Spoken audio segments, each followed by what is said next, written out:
لو بتحط شنط السفر على الكنبة الخلفية ما تقلقش من مجرد وجودها، لأن ده مش سبب تلقائي للمخالفة أو سحب الرخصة، لكن في شرط واحد بيغير الموقف ده بالكامل.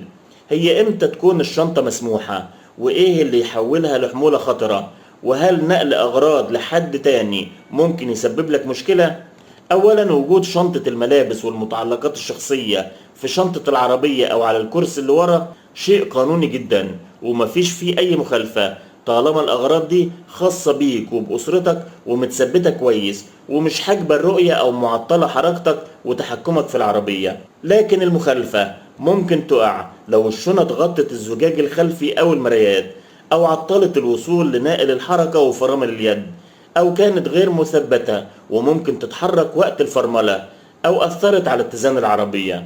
وكمان الوضع بيتغير جدا لو استخدمت السيارة الخاصة بانتظام في نقل بضايع أو طرود للغير مقابل أجر، لأن ده نشاط تجاري مخالف للغرض المرخصة به السيارة، وقد يترتب عليه إجراءات قانونية حسب الواقعة.